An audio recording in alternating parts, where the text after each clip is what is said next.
All right, welcome back. Let's take a look at our question of the day. And I think, pretty much expected this morning as the Springboks prepare to take on New Zealand, the All Blacks in the Rugby World Cup final tomorrow night. What is your score prediction and message of support for Siya Kolisi and the rest of the squad? At Morning Live SABC, that's our handle on X.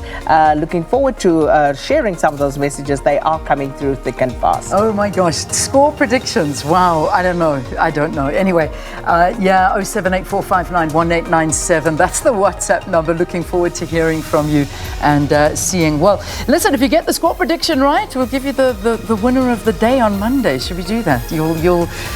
We'll have to remember your name. We'll have to write a poll down to see who gets the score prediction right. Predicting scores at this point, I don't know. But anyway, we'll take anything right now as long as it's a win. You know how 1 point makes all the world of difference. We know does. this. It does. But someone will get it right. They will. They will. All right. Yeah. So, trends. okay. Should we do the trending topics? Let's get into those. All right. Let's see what's trending this morning. No surprises. First up, hashtag Rugby World Cup final. Of course, that is just about what everybody's talking about at the moment. So everybody making plans, where you're going to be, where you'll be watching the game tomorrow.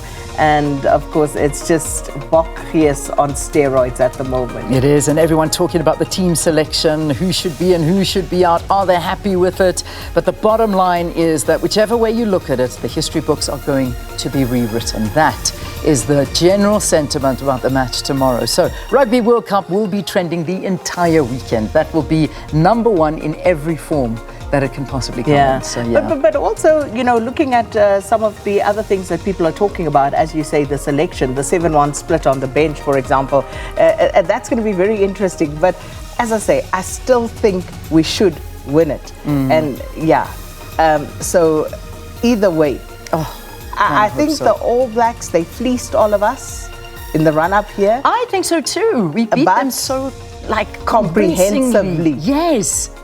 And it was suddenly, emphatic. It's like a different team that all of a sudden. Yeah. But it's okay, we got you. All right.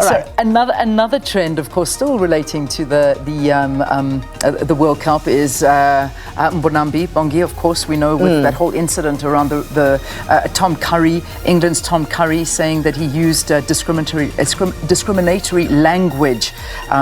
It's now been it's been thrown out. It's not going to go anywhere. So he is part of the World Cup squad. So they just said that along with a further allegation brought forward in recent days about previous matches, any allegation of discrimination is taken very seriously, but having considered all the available evidence, including match footage, audio and evidence from both teams, the governing body has determined that there is insufficient evidence at this time to proceed with charges. Therefore, the matter is deemed closed unless additional evidence comes to light. Indeed. And then, of course, the English press, they've had a go at this, have been having a go at this. And South Africans in the main feel that Bongi Mbonambi is owed an apology. But I think for us, this is a sideshow. Let's get on with the main business. Well, it is just I imagine it's had a toll on everybody, no doubt, but the reality is that's what the decision is. All right, so quickly on to the next trending topic. What have we got there? So SARMAs is still a big talking point. It will be a big talking point for the reasons we mentioned yesterday. They pulled the plug so close to the actual date of this event that there are inevitably all sorts of repercussions.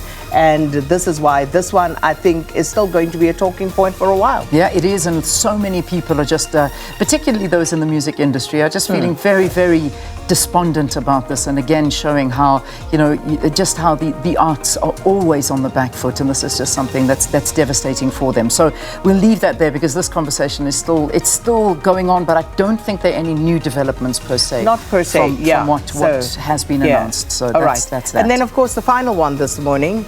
And that is Maine, also from yesterday, that mass shooting in the United States.